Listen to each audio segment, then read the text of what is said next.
नमस्कार. आज आपण लॉ ऑफ वनचे सत्र 15 बघतोय. तर आधी प्रेयर बोलूया. नियम काय आहे? नियम एकच आहे. आपण येथे सर्व का जमलो आहोत? कारण फेडरेशनच्या माहिती आणि साहित्याच्या माध्यमातून आपल्याला एकत्वाचा नियम शिकवायचा आहे. आपण रा, को आणि फेडरेशनच्या त्या सर्व सदस्यांना का शोधत आहोत, जे एका अनंत निर्मात्याची सेवा करतात? कारण ते सर्व एकत्वाच्या नियमाचे नम्र दूत आहेत. म्हणून आपण सर्व मिळून आपल्या संपूर्ण एकत्वाचा नियम गटाभोवती, कोणत्याही व्यासपीठावरून हे सत्र ऐकणाऱ्या सर्वांभोवती, त्यांच्या कुटुंबांभोवती, मित्रांभोवती, शेजाऱ्यांभोवती, हितचिंतकांभोवती आणि त्यांच्या घरांभोवती आपल्या एका अनंत निर्मात्याचे प्रेम आणि प्रकाशाचे एक संरक्षक वर्तुळ तयार करूया आणि कोणत्याही विचार रूपाला या वर्तुळात प्रवेश करण्यापासून प्रतिबंधित करूया. कारण नियम एकच आहे. तर चला आपण एकत्वाच्या नियमानुसार आनंद साजरा करूया आणि ही जागा शुद्ध करूया. दुसरी प्रेयर बोलूया. मी केवळ माझा भौतिक देह नाही, तर त्याहूनही काहीतरी अधिक आहे. मी केवळ भौतिक पदार्थांपुरता मर्यादित नसल्यामुळे अशा श्रेष्ठ ऊर्जा आणि ऊर्जा प्रणालींचा विस्तार अनुभवण्याची, त्यांना जाणून घेण्याची आणि समजून घेण्याची माझी तीव्र इच्छा आहे, ज्या माझ्यासाठी आणि माझ्या जवळच्या व प्रिय व्यक्तींसाठी हितकारक आणि विधायक ठरतील. तसेच ज्यांची बुद्धिमत्ता, विकास आणि अनुभव माझ्या इतकाच किंवा माझ्यापेक्षाही अधिक आहे, अशा व्यक्तींची मदत, सहकार्य, सहाय्य आणि समज मला लाभावी अशी माझी मनापासून इच्छा आहे.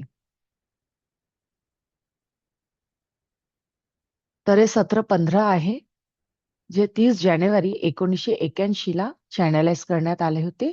इथे रा म्हणतात, मी रा आहे. अनंत निर्मात्याचे प्रेम आणि प्रकाशात मी तुमचे स्वागत करतो. मी आता संवाद साधत आहे. तर डॉन विचारतो आहे, एकात्मेचा नियम समजून घेण्याच्या योग्य मार्गाचा शोध घेत असताना माझ्याकडून विचारल्या गेलेल्या किंवा भविष्यात विचारल्या जाणाऱ्या काही मूर्खपणाच्या प्रश्नांबद्दल मी क्षमा मागतो. आम्ही पुस्तकातून असे मूर्खपणाचे प्रश्न वगळणार आहोत. मला हे विचारायचे आहे की या माध्यमाचा म्हणजे कारलाचा वापर हा आपण त्याला किती वेळ वापरतो यावर अवलंबून असतो, की माहितीच्या प्रमाणावर किंवा माध्यम किती शब्द उच्चारते यावर. दुसऱ्या शब्दात सांगायचे तर मला प्रश्न विचारताना घाई करावी लागेल, की मी आरामात वेळ घेऊन प्रश्न विचारू शकतो. तर डॉन इथे आपल्या मूर्खपणाच्या प्रश्नांबद्दल माफी मागतो आहे आणि कारलाला ट्रान्समध्ये किती वेळ ठेवू शकतो त्याबद्दल विचारतो आहे. म्हणजे प्रश्न लवकर विचारावे लागतील की आरामात? याबद्दल डॉन विचारतो आहे. यावर रा काय म्हणतात ते बघूया. तर रा म्हणतात, मी रा आहे. तुमच्या प्रश्नाचे 2 भाग आहेत. पहिला भाग म्हणजे या माध्यमाची प्राणशक्ती म्हणजे व्हायटल एनर्जी, जी शरीर, मन आणि आत्मा यांच्या विविध पैलूंमधील वैशिष्ट्यपूर्ण स्थितींचे फलित आहे.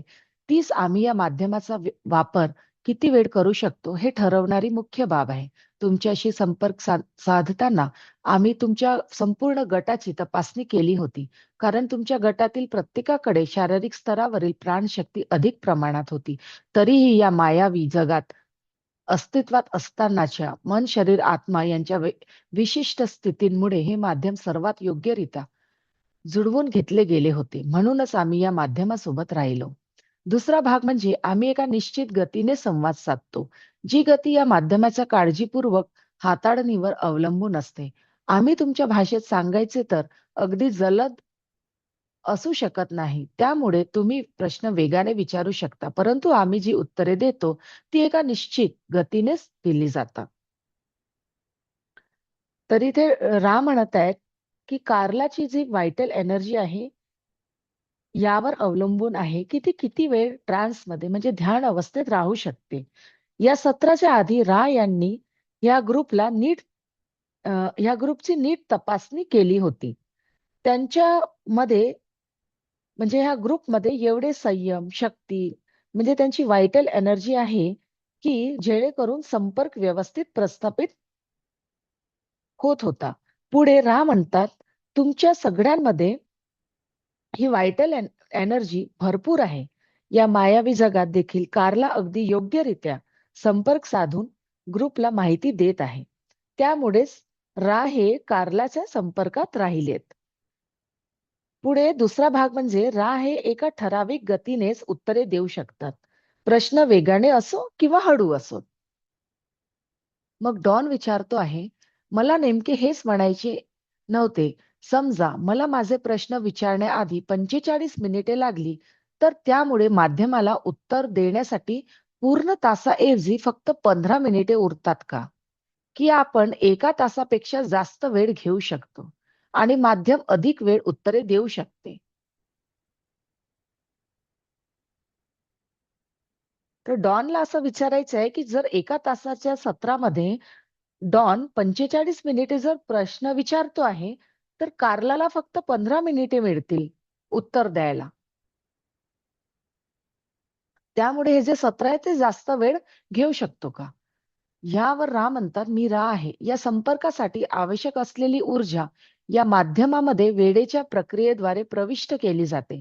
त्यामुळे तुमच्या प्रश्नानुसार पाहता वेळ हाच मुख्य घटक आहे." म्हणजे राचं म्हणणं आहे, की कार्लाला आवश्यक असलेली जी ऊर्जा आहे, ते वेळेचा वापर करून तिच्यामध्ये प्रविष्ट म्हणजे तिच्यामध्ये घातली जाते. त्यामुळे वेळ हाच इथे मुख्य घटक बनला आहे. पुढे डॉन विचारतो आहे, "मग मी माझे प्रश्न वेगाने विचारले पाहिजेत, जेणेकरून उपलब्ध वेळ कमी होणार नाही. हे बरोबर आहे का?"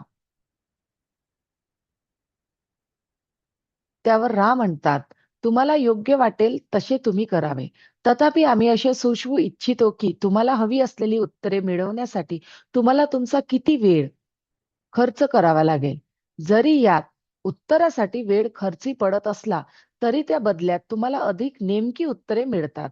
कारण यापूर्वी अनेकदा घाईघाईने विचारलेल्या प्रश्नांवर स्पष्टीकरणाची गरज भासली आहे." त्यावर डॉन म्हणतो आहे, "धन्यवाद. पहिला प्रश्न असा आहे, या ग्रहावर वृद्धत्वाची म्हणजे म्हातारपणाची प्रक्रिया इतक्या वेगाने का घडते?" त्यावर रा म्हणतात, "मी रा आहे. या तृतीय घनता म्हणजे थर्ड डेन्सिटी असलेल्या ग्रहावर वृद्धत्वाची प्रक्रिया वेगाने घडण्याचे कारण म्हणजे ग्रहाच्या ऊर्जा क्षेत्रातील इथेरिक सूक्ष्म ऊर्जा भागातील रिसेप्टर वेब कॉम्प्लेक्समध्ये सतत असणारे असंतुलन होय.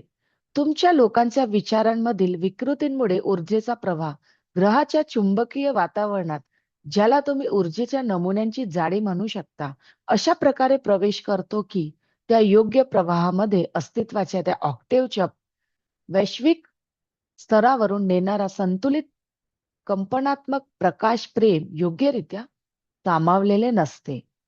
तर राचं इथे म्हणणं आहे, की या ग्रहावर म्हणजे पृथ्वीवर लवकर वृद्धत्व येण्याचे कारण म्हणजे लवकर म्हातारपण येण्याचे कारण हे आहे, की या ग्रहाच्या ऊर्जा क्षेत्रांच्या इथरिक भागात आता इथरिक भाग म्हणजे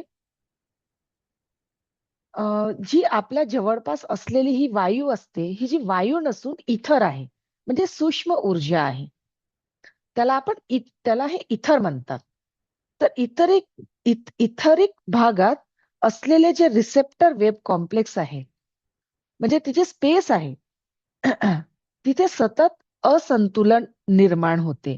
त्याचे कारण इथल्या लोकांचे जे विचार आहेत, त्यांच्यामधील विकृती आहे. ज्यामुळे ग्रहाच्या वातावरणात म्हणजे वातावरण विचलित किंवा प्रदूषित होते आणि त्यामुळे जी बुद्धिमान अनंततेतून म्हणजे इन्फायनाईट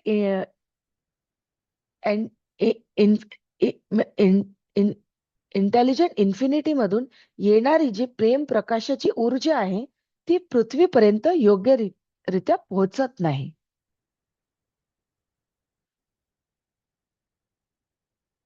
कारण लोकांच्या विचारांमुळे ही सूक्ष्म ऊर्जा प्रदूषित होते. त्यामुळे जी ऊर्जा आहे, जी अनंत रचయిत्याकडून येणारी जी ऊर्जा आहे, ती देखील प्रदूषित होते, असं राचं म्हणणं आहे.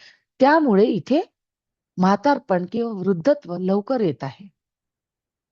पुढे डॉन विचारतो आहे, "माझा हा समज बरोबर आहे का, की या ग्रहावरील लोकसंख्येला एकात्मेचा नियम अधिक चांगल्या प्रकारे समजून घेण्यास आणि आचरणात आणण्यास मदत करणे हा या ग्रहाच्या सेवेसाठी केलेल्या तुमच्या प्रयत्नांपैकी एक प्रयत्न होता.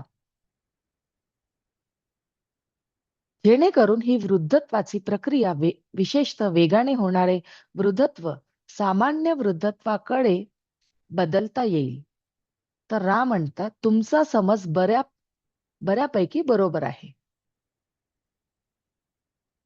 पुढे डॉन विचारतो आहे, मग या ग्रहावरील लोकांसाठी एकात्मेचा नियम आचरणात आणताना सेवेचा मार्ग शिकणे अत्यंत फायदेशीर ठरेल, बरोबर ना? तर इथे रा म्हणतात, मी रा आहे, तुम्ही बरोबर आहात. जर तुम्ही अशा व्यक्तींचे निरीक्षण केले ज्यांची जीवनशैली किंवा अनुभवांची जडणघडण सुरुवातीपासूनच विशिष्ट दिशेने झाली आहे, तर तुम्हाला त्यांचे रूप तुलनेने तरुण असल्याचे दिसून येईल. म्हणजे इथे रा म्हणत आहेत, की एखादी व्यक्ती जर सत्याच्या मार्गावर असेल आणि ज्यांचा भाव सेवेचा असेल, असे लोक इतर लोकांपेक्षा तरुण दिसतात. पुढे डॉन विचारतोय, या ग्रहावरील आपली लोकसंख्या वैयक्तिक पातळीवर कोणती सर्वात मोठी सेवा करू शकते? तर इथे रा म्हणतात, सेवा केवळ एकच आहे, नियम एकच आहे. स्वतःला निर्मात्याला अर्पण करणे ही सर्वात मोठी सेवा आहे. त्या एकतेच्या, त्या मूळ स्रोताच्या चरणी स्वतःला अर्पण करणे. जो जीव एका निर्मात्याचे शोध घेतो, तो अनंत बुद्धिमत्तेशी जोडला जातो. या शोधातून आणि या अर्पणातून संधीची मोठी विविधता निर्माण होईल. हे सर्व तुमच्या भ्रमविश्वातील विविध संकुलांच्या आभासी पैलूंशी किंवा ऊर्जा केंद्राशी संबंधित असलेल्या मन, शरीर, आत्मा संकुलांच्या विकृतींवर अवलंबून असते. त्यामुळेच काही जण उपचारक बनतात, तर काही जण कामगार, काही शिक्षक आणि असेच इतर. पुढे डॉन विचारतोय, जर एखादा जीव या ग्रहावर एकात्मेच्या नियमाच्या संदर्भात पूर्णपणे संतुलित असेल, तर तो वृद्धत्वाच्या प्रक्रियेतून जाईल का? तर यावर रा म्हणतात, मी मी रा आहे. पूर्णपणे संतुलित जीव वृद्ध दिसण्याऐवजी केवळ थकवा अनुभवेल. शिकण्याचे धडे पूर्ण झाल्यावर तो जीव इथून निघून जाईल. तथापि ही एक योग्य प्रक्रिया आहे आणि हा वृद्धत्वाचा असा प्रकार आहे जो तुमच्या लोकांच्या अनुभवात येत नाही. येथे समज हळूहळू येते, तर शरीर संकुल अधिक वेगाने क्षीण होते. पुढे डॉन विचारतो आहे, आपण ज्या अर्थाने संतुलन म्हणजे बॅलन्सिंग हा शब्द वापरत आहात, त्याबद्दल तुम्ही मला थोडी माहिती देऊ शकाल का? तर रा म्हणतात, मी रा आहे. कल्पना करा, जर शक्य असेल तर, त्या एका अनंत अस्तित्वाची. तुमच्याकडे त्याचे कोणतेही चित्र नाही. अशा प्रकारे ही प्रक्रिया सुरू होते. प्रेम प्रकाश निर्माण करते. प्रेम प्रकाश बनते आणि प्रवाहित होते. ग्रहाच्या गोलावर प्रवेशाचे बिंदू किंवा नेक्सी असलेल्या विद्युत चुंबकीय जाळ्याद्वारे हे प्रवाह अशा व्यक्तीसाठी उपलब्ध असतात जी ग्रहाप्रमाणेच प्रवेशाचे बिंदू किंवा नेक्सी असलेल्या विद्युत चुंबकीय ऊर्जा क्षेत्रांचे एक जाळे असते. संतुलित व्यक्तीमध्ये प्रत्येक ऊर्जा केंद्र संतुलित असते आणि ते तेजस्वीपणे व पूर्ण क्षमतेने कार्यरत असते.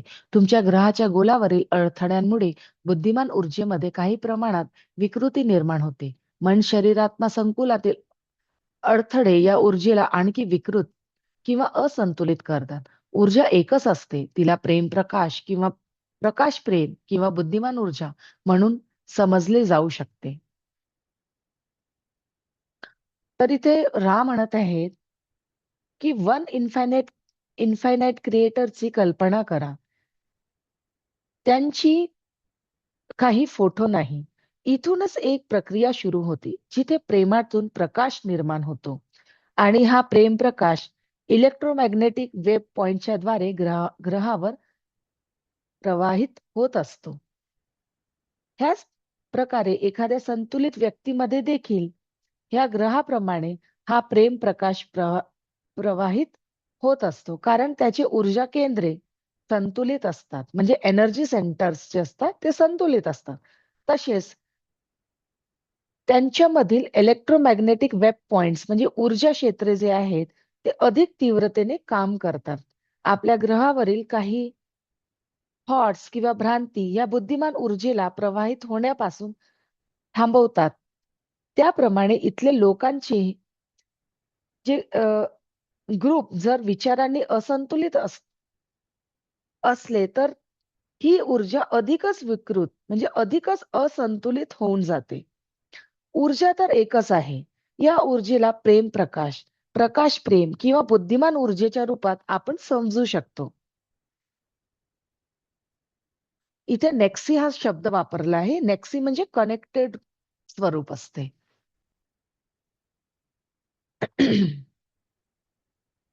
पुढे डॉन विचारतोय, माझा असा समज बरोबर आहे का, की मन, शरीर, आत्मा संकुलातील अडथळ्यांपैकी एक अडथळा हा, की आपण ज्याला अहंकार म्हणूया, त्याच्या असंतुलनमुळे आणि याचे संतुलन पात्र अपात्रता यातील समतोल साधून केले जाऊ शकते का? यावर रा म्हणतात, हे चुकीचे आहे. पुढे डॉन विचारतो आहे, अहंकाराचे संतुलन कसे साधले जाते? हे तुम्ही सांगू शकाल का? यावर रा म्हणतात, आम्ही या संकल्पनेवर काम करू शकत नाही, कारण तिचा चुकीच्या पद्धतीने वापर केला गेला आहे आणि त्यापासून योग्य समज प्राप्त होऊ शकत नाही. तर डॉन विचारतो आहे, एखादी व्यक्ती स्वतःचे संतुलन कसे साधते? पहिली पायरी कोणती आहे? तर हा महत्वाचा प्रश्न आहे. आपण याला बघूया. इथे रा म्हणतात, मी रा आहे. यात केवळ एकच पायरी आहे. ती म्हणजे मन, शरीर, आत्मा संकुल बनवणाऱ्या ऊर्जा केंद्रांची समज. ही समज थोडक्यात खालीलप्रमाणे मांडता येईल. पहिले संतुलन हे मालकूट किंवा पृथ्वीच्या, इथे रा पृथ्वीला मालकूट देखील म्हणतात. तर पहिले संतुलन हे मालकूट किंवा पृथ्वीच्या कंपनात्मक ऊर्जा संकुलाचे असते, ज्याला लाल किरण संकुल म्हटले जाते. या ऊर्जेची समज आणि स्वीकार करणे ही मूलभूत बाब आहे. आधी आपण पूर्ण उत्तर वाचूया, रानी काय म्हटलंय त्यानंतर हे उत्तर समजून घेऊया. पुढे रा म्हणतात, पुढील ऊर्जा संकुल हे अवरोधित होऊ शकते. ते म्हणजे भावनिक किंवा वैयक्तिक संकुल, ज्याला केशरी किरण संकुल म्हणूनही ओळखले जाते. हा अडथळा अनेकदा वैयक्तिक विचित्रपणा किंवा स्वतःबद्दलच्या जाणीवपूर्वक समजेबाबत किंवा स्वीकाराबाबतच्या विकृतींच्या स्वरूपात दिसून येतो. तिसरा अडथळा, तुम्ही ज्याला अहंकार म्हटले आहे, त्याच्याशी सर्वाधिक मिळता जुळता आहे.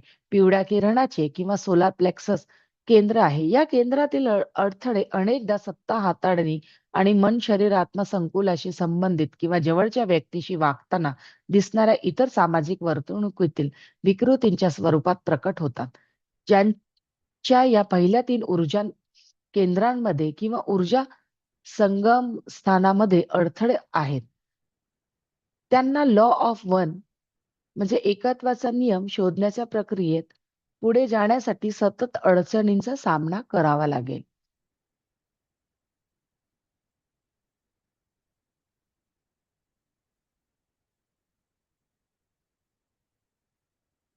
तर आधी आपण एवढं समजून घेऊया.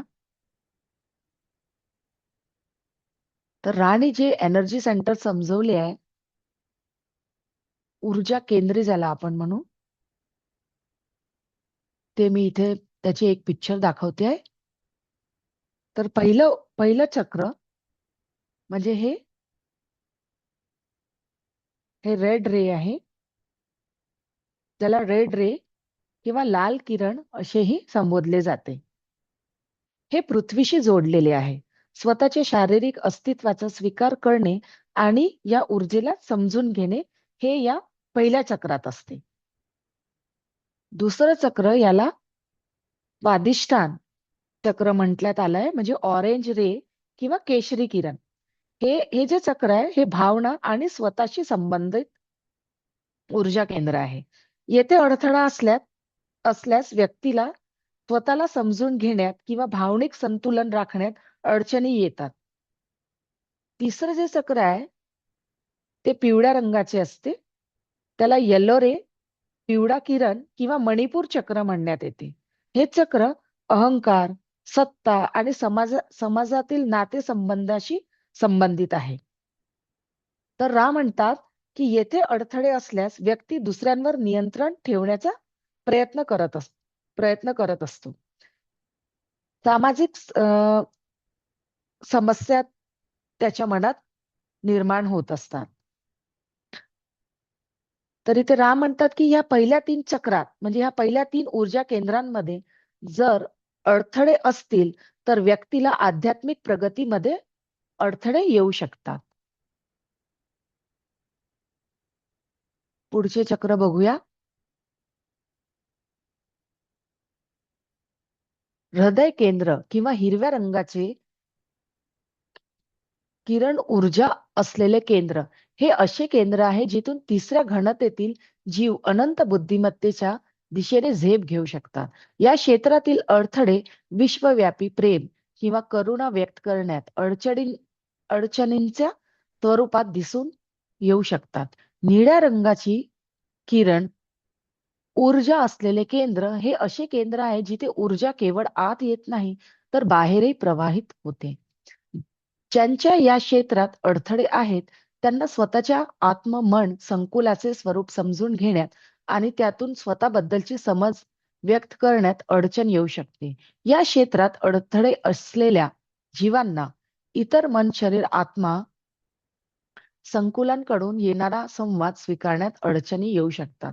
पुढचे केंद्र म्हणजे पिनियल किंवा इंडिगो रंगाच्या किरण ऊर्जेचे केंद्र. या केंद्रात अडथळे असलेल्यांना बुद्धिमान ऊर्जेच्या प्रवाहामध्ये घट जाणवू शकते. याचे कारण म्हणजे स्वतःला अपात्र समजण्याच्या भावनेतून निर्माण होणारे परिणाम. तुम्ही ज्याच्याबद्दल बोलला आहात ते हेच आहे. तुमच्या लक्षात येईल की मन, शरीर, आत्मा संकुलात ऊर्जा प्रवेशाच्या अनेक बिंदूंमध्ये निर्माण होणाऱ्या अनेक विकृतींपैकी ही केवळ एक विकृती आहे. इंडिगो किरण ऊर्जेचे संतुलन साधणे हे आत्मसंकुलाशी संबंधित कार्यासाठी अत्यंत महत्वाचे आहे. कारण यातूनच तिसऱ्या घनतेकडून चौथ्या घनतेकडे होणारे रूपांतर किंवा परिवर्तन साधले जाते. हे ऊर्जा केंद्र आहे जे बुद्धिमान ऊर्जेकडून येणाऱ्या प्रेम प्रकाशाचा प्रवाह सर्वात कमी विकृत स्वरूपात स्वीकारते आणि ज्यामध्ये बुद्धिमान अनंततेच्या प्रवेशद्वाराची गुरुकिल्ली असण्याची क्षमता असते. ऊर्जा प्रवेशाचे उरलेले केंद्र हे त्या जीवाच्या मन, शरीरानं आणि आत्मा या कंपनात्मक संकुलाचे संपूर्ण प्रकटीकरण असते. ते जसे आहे तसेच असते. या ऊर्जा पातळीवर संतुलित किंवा असंतुलित या शब्दांना काही अर्थ उरत नाही. कारण ते स्वतःच्या संतुलनातून देवाणघेवाण करत असते. तिथे कोणतीही विकृती असली तरी इतर केंद्रांप्रमाणे त्यात फेरफार किंवा बदल करता येत नाहीत. म्हणून एखाद्या जीवाचे संतुलन तपासताना या केंद्राला विशेष महत्व असते.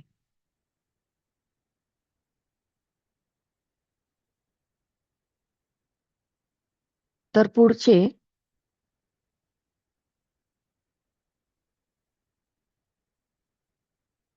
पुढचे जे एनर्जी सेंटर बोलले आहे ते म्हणजे हे हृदय चक्र आहे.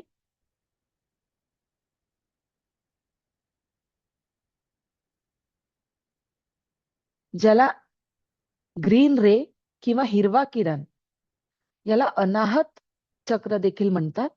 हे हृदयाचेच केंद्र आहे. इथून व्यक्ती अनंत बुद्धिमत्तेकडे वाढतो. येथे अडथळा असेल तर प्रेम, करुणा आणि दया भावना हे व्यक्तीला व्यक्त करणे कठीण जाते. पुढचं जे चक्र आहे ते आहे निळ्या रंगाचे.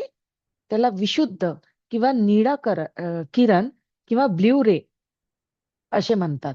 हे संवाद करून स्वतःला व्यक्त करण्याचे केंद्र आहे. येथे अडथळा असेल तर व्यक्तीला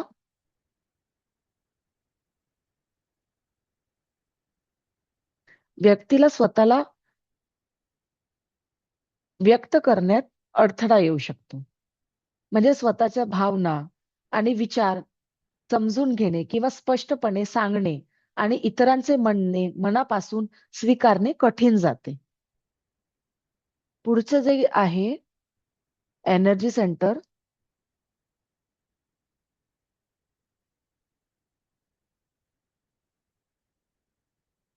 ते आज्ञा चक्र आहे. ते म्हणजे इंडिगो किरण म्हणतात त्याला. हे कपाडाच्या मध्यभागी असलेले केंद्र आहे. येथे अडथळा असल्यास व्यक्तीला कमीपणाची भावना वाटते, म्हणजे निर्माण होऊ शकते. म्हणजे जसे मी अयोग्य आहे असे वाटू शकते. त्यामुळे उच्च आध्यात्मिक ऊर्जा स्वीकारण्याची क्षमता कमी होते. या इंडिगो केंद्राचे संतुलन अत्यंत महत्वाचे असते, कारण ते आत्म्याच्या विकासासाठी आणि उच्च चेतनेकडे जाणाऱ्या मार्गाशी संबंधित आहे. हे केंद्र प्रेम प्रकाशाच्या शुद्ध ऊर्जेला सर्वात कमी विकृती सह ग्रहण करून अनंत बुद्धिमत्तेच्या प्रवेशद्वाराची किल्ली मानली जाते. म्हणजे हे पिनियल ग्लँड जे कपाडाच्या मध्यभागी असते.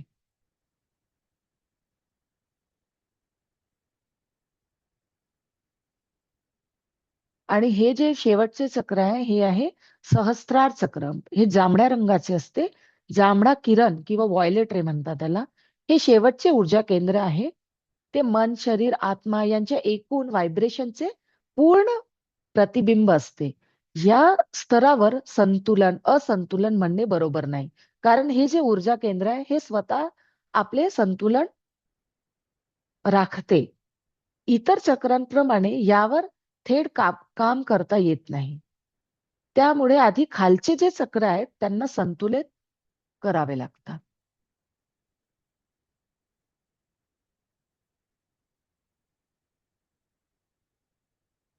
तर डॉन पुढचा प्रश्न विचारतो आहे, संतुलन साधण्याबाबत काय करावे?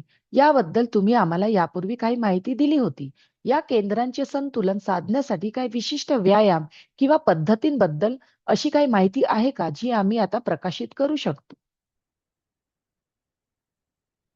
त्यावर रा म्हणतात, प्रकाशासाठी प्रकाशनासाठी दिलेले अभ्यास आता दिलेल्या सामग्रीच्या तुलनेत पाहिल्यास एकूणच एक चांगली सुरुवात आहे. कोणत्याही संदेश वाहकाने भाषेच्या माध्यमातून त्या अस्तित्वासाठी शिकण्याचा प्रयत्न करण्याऐवजी प्रत्येक साधकाला स्वतःला प्रबुद्ध करण्याची संधी देणे महत्वाचे आहे. असे केल्याने तो स्वतः शिकणारा आणि शिकवणारा बनतो. हे तुमच्या तिसऱ्या घनतेशी संतुलित नाही. आम्ही तुमच्याकडून शिकतो, आम्ही तुम्हाला शिकवतो. अशा प्रकारे आम्ही शिकतो. जर आम्ही तुमच्यासाठी शिकलो असतो, तर त्यामुळे स्वतंत्र इच्छेच्या विकृतीच्या दिशेने असंतुलन निर्माण झाले असते. माहितीच्या इतर बाबी देखील स्वीकार्य आहेत. तथापि तुम्ही तुमच्या प्रश्नांच्या मालिकेत अद्याप या बाबींपर्यंत पोहोचले नाहीत आणि आमचा विश्वास, भावनांचा हा समूह आहे, की प्रश्नकर्त्यानेच त्याला आकार दिला पाहिजे. तर इथे राचं म्हणणं आहे, की प्रकाशनासाठी दिलेली माहिती किंवा अभ्यास आणि आता दिलेली माहिती ही एक चांगली सुरुवात आहे. प्रत्येक साधकाला म्हणजे शोधकर्त्याला स्वतःच प्रबुद्ध होण्याकडे कल असायला पाहिजे. म्हणजे दुसऱ्यांवर डिपेंड राहण्यापेक्षा पेक्षा स्वतःच शोधायला पाहिजे. त्यामुळे तो स्वतः शिकणारा आणि शिकवणारा बनतो. जसे आम्ही तुमच्याकडून शिकतो आणि मग तुम्हाला शिकवतो. यामुळे म्हणजे राचे फ्री विल देखील संतुलित राहते.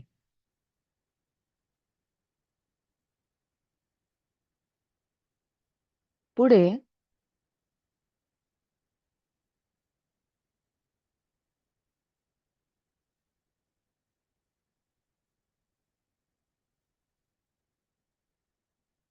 डॉन विचारतो आहे, काल तुम्ही म्हणालात आता फसल म्हणजे हार्वेस्ट म्हणजे आध्यात्मिक प्रगतीची कापणी घेण्याची वेळ आली आहे.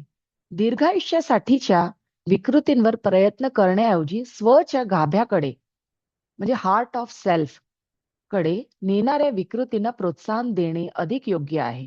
कारण व्हायलेट रे जांभळ्या रंगाच्या लहरींची ऊर्जा क्षेत्रात स्पष्टपणे वास करणारी हीच गोष्ट प्रत्येक मन, शरीर, आत्मा संकुलाची फसल निश्चित करेल. स्वचा गाभा शोधण्यासाठी सर्वोत्तम मार्ग कोणता हे तुम्ही आम्हाला सांगू शकाल का? तर डॉन इथे जे विचारतोय ते असं आहे, की आता हार्वेस्टची वेळ आहे, त्यामुळे आयुष्य वाढवण्याच्या कार्यावर लक्ष केंद्रित करण्यापेक्षा स्वतःवर काम करणे गरजेचे आहे. व्हायोलेट रे एनर्जी सेंटर मध्ये वास करणारी गोष्ट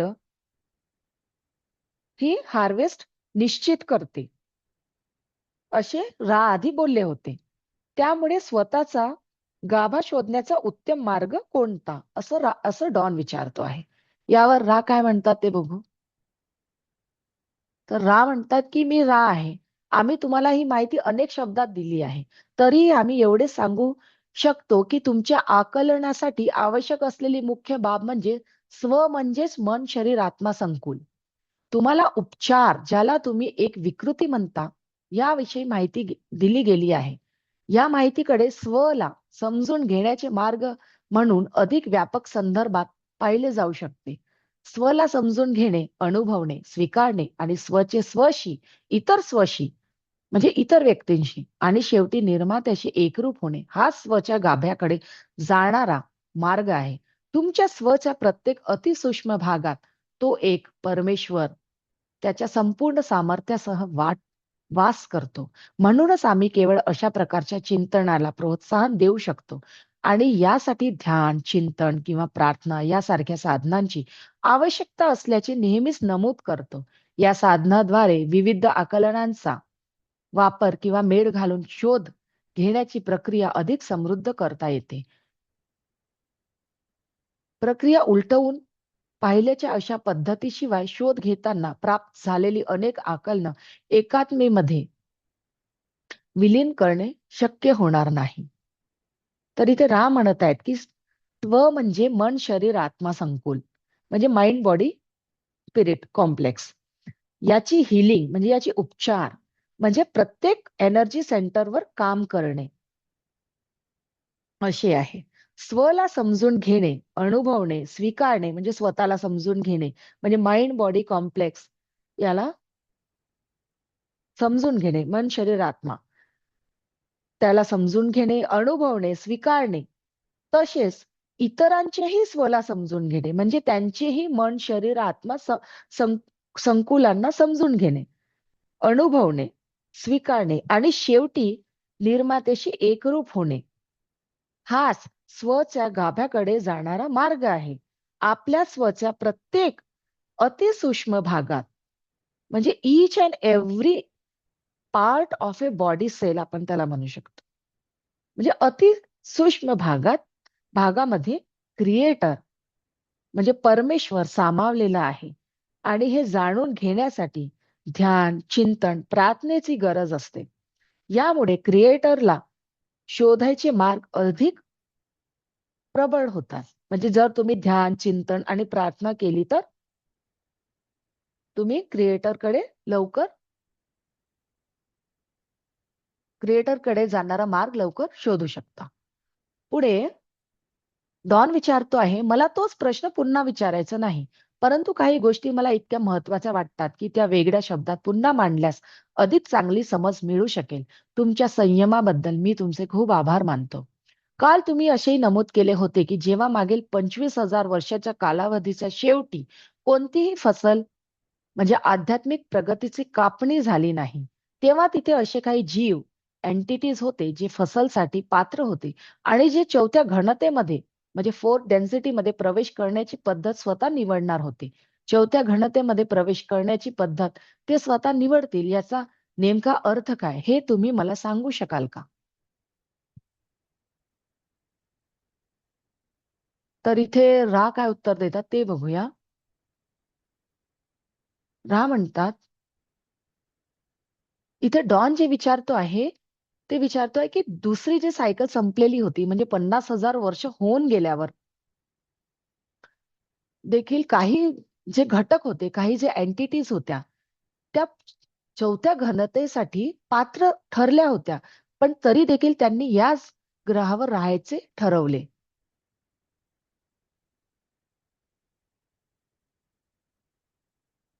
त्यांच्याबद्दल डॉन विचारतो आहे. त्यामुळे तिथे कोणतीही हार्वेस्ट म्हणजे फसल झाली नव्हती.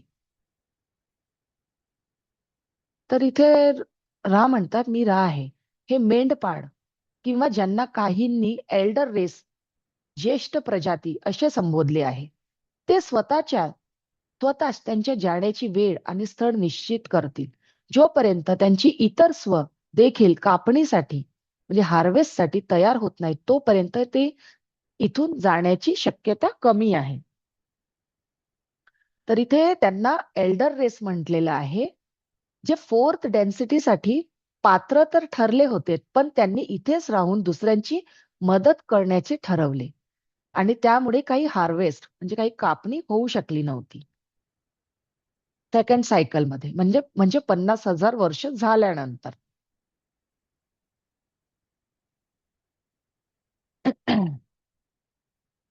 तर त्यांनी इथेच राहण्याचे ठरवले आणि दुसऱ्यांची मदत करण्याचे ठरवले. पुढे डॉन विचारतो आहे, त्यांची इतर स्व कापणीसाठी तयार असणे यातून तुमचा काय अर्थ आहे? तर रा म्हणतात, ज्या इतर स्वबद्दल हे जीव म्हणजे बिंग संबंधित आहेत, ती अशी स्व आहेत ज्यांनी दुसऱ्या मुख्य चक्रादरम्यान कापणी म्हणजे प्रगती साध्य केली नव्हती. म्हणजे त्यांना दुसऱ्यांची मदत करायची आहे. हे जे दुसरे आहेत म्हणजे इतर स्व आहेत, त्यांची काही हार्वेस्ट तेव्हा होऊ शकली नव्हती. म्हणून हे जे एल्डर रेस आहे, हे आता त्यांना मदत करत आहे. ह्या तिसऱ्या सायकलमध्ये. पुढे डॉन विचारतो आहे, तुम्ही ज्यांना एल्डर रेस म्हणता, त्यांच्या इतिहासाविषयी मला थोडी माहिती देऊ शकाल का? तर इथे रा म्हणतात, की प्रश्न अस्पष्ट आहे. कृपया तो पुन्हा मांडा. तर डॉन विचारतो आहे, मी हा प्रश्न विचारत आहे कारण मी यापूर्वी जॉर्ज हंट विल्यमसन यांच्या रोड इन द स्काय या पुस्तकात एल्डर रेस बद्दल ऐकले होते आणि मला प्रश्न पडला होता की एल्डर रेस तीच आहे का ज्याबद्दल त्यांनी चर्चा केली होती. तर जॉर्ज हंट विल्यमसन जे होते ते देखील एक रायटर होते आणि त्यांनी अशाच प्रकारच्या काही पुस्तका लिहिल्या आहेत. त्यात रोड इन द स्काय बद्दल मध्ये त्यांनी एल्डर रेस बद्दल काही माहिती दिली आहे. त्याबद्दल इथे डॉन विचारतोय. तर रा म्हणतात, मी रा आहे. आता या प्रश्नाचे उत्तर आपोआपच स्पष्ट होते कारण तुमच्या सध्याच्या मुख्य चक्राच्या दुसऱ्या मोठ्या चक्राच्या समाप्तीनंतर हे जीव इथेच राहण्याचा निर्णय कसा घेतला याबद्दल आम्ही यापूर्वीच सांगितले आहे. मायकेल म्हणून ओळखल्या जाणाऱ्या व्यक्तीच्या वर्णनांमध्ये काही त्रुटी आहेत. तथापि या त्रुटी प्रामुख्याने या वस्तुस्थितींशी संबंधित आहेत की हे जीव सामाजिक स्मृती संकुल नसून सेवेसाठी समर्पित असलेल्या मन शरीर आत्मा संकुलांचा एक गट आहे. हे जीव एकत्र काम करतात, परंतु ते पूर्णपणे एकरूप झाले नाहीत. त्यामुळे ते एकमेकांचे विचार, भावना आणि हेतू पूर्णपणे पाहू शकत नाही. तरीही त्यांची सेवा करण्याची इच्छा ही चौथ्या आयामातील स्वरूपाची इच्छा आहे. त्यामुळे ते एका अशा गटात विलीन होतात, ज्याला तुम्ही बंधुभाव म्हणू शकता. तर इथे रा म्हणतात, की मायकल जो आहे, मायकल म्हणजे जॉर्ज हंट विल्यमसन ह्याला काही लोक मायकल देखील म्हणायचे. तर मायकलने आपल्या पुस्तकात लिहिल्याप्रमाणे हे जे जीव आहेत, हे टेलिपॅथीने काही कनेक्टेड नाही आहेत.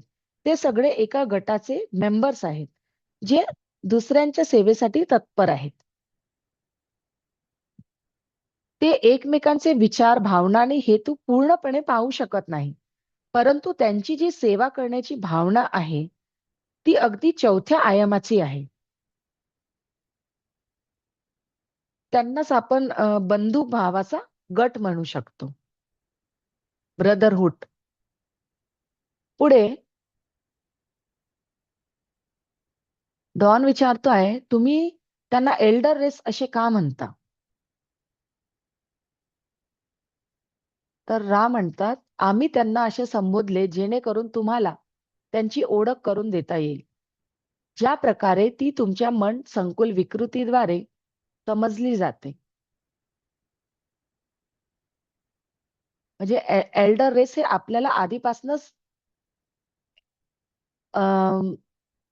कडून येतील, कारण की ते ऑलरेडी प्रेम, करुणा आणि सेवेच्या भावनेतून इथे ह्या पृथ्वीवर जगतात. त्यामुळे ते बाकीच्यांपेक्षा वेगळेही दिसतात. आणि म्हणून त्यांना इथे राम म्हणत आहेत, की त्यांना आम्ही असे संबोधले जेणेकरून तुम्हाला त्यांची ओळख कळेल. पुढे डॉन विचारतो आहे, या एल्डर रेस सोबत काही वॉन्डरर्स म्हणजे इतर विश्वातून आलेले प्रवासी आहेत का?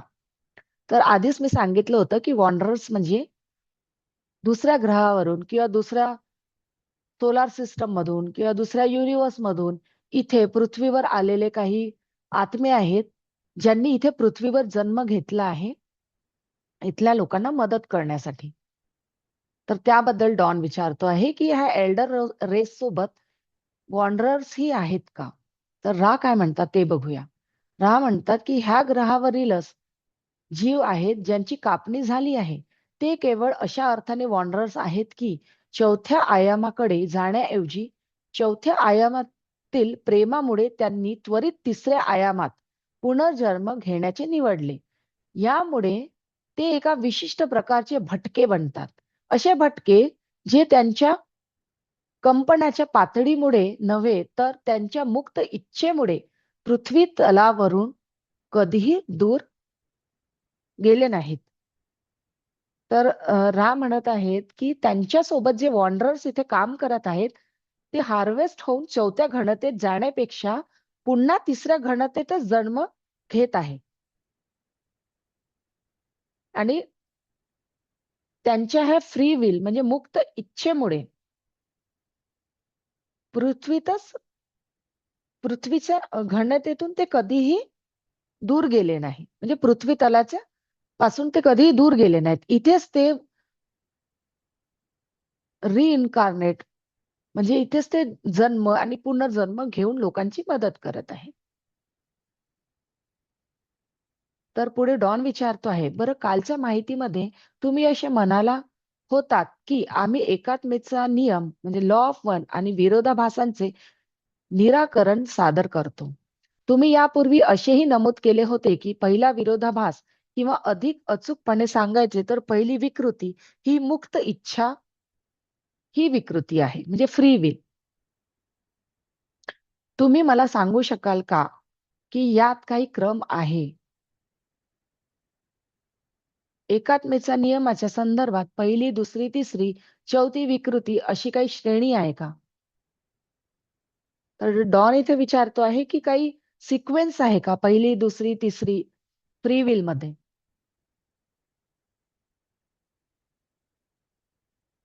सॉरी, एकात्मेच्या नियमाबाबत. तर इथे रा काय म्हणतात ते बघूया.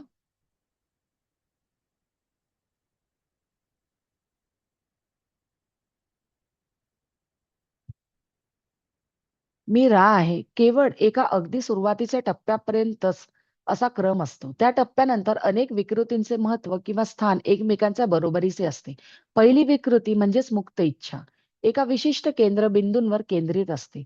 ही दुसरी विकृती आहे जिला तुम्ही लोगोस, सर्जनशील तत्व म्हणजे क्रिएटिव्ह प्रिन्सिपल किंवा प्रेम म्हणून ओळखता. अशा प्रकारे ही बुद्धिमान ऊर्जा प्रकाश नावाची विकृती निर्माण करते. या तीन विकृतींपासून अनेक अनेक श्रेणीबद्ध विकृतींची मालिका, जिच्यातील प्रत्येक घटकामध्ये स्वतःचे असे विरोधाभास आहेत, ज्यांचा समन्वय साधणे आवश्यक आहे. यातील कोणतीही एक बाब दुसऱ्यापेक्षा अधिक महत्वाची नाही.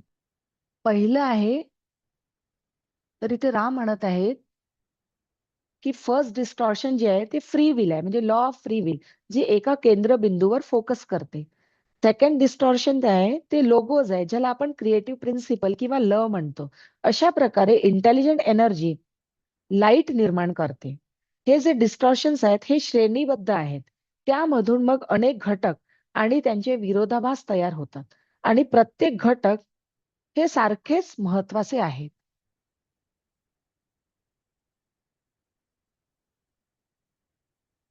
पुढे डॉन विचारतो आहे, तुम्ही असेही म्हणालात की तुम्ही एकात्मेचा नियम मांडला आहे, जो प्रेम प्रकाश आणि प्रकाश प्रेम यांचा समतोल साधणारा आहे.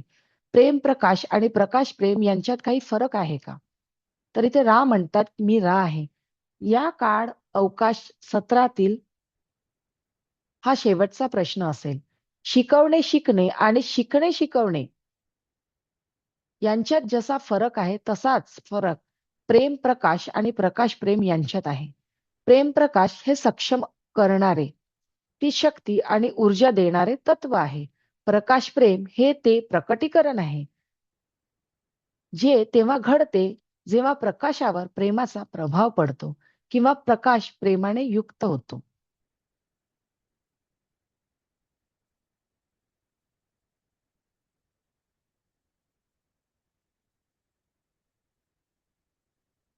या माध्यमाला म्हणजे कारला बद्दल बोलत आहेत, अधिक आरामदायी वाटण्यासाठी आम्ही काही करू शकतो का? आणि आज आपण आणखी एक सत्र घेऊ शकतो का? यावर रा म्हणतात, मी रा आहे. शरीरातील ताठरतेमुळे या माध्यमाच्या भौतिक शरीराच्या रचनेत काही प्रमाणात फेरफार किंवा हालचाल करण्याची आवश्यकता आहे. त्या व्यतिरिक्त सर्व काही ठीक आहे आणि ऊर्जा संतुलित आहे.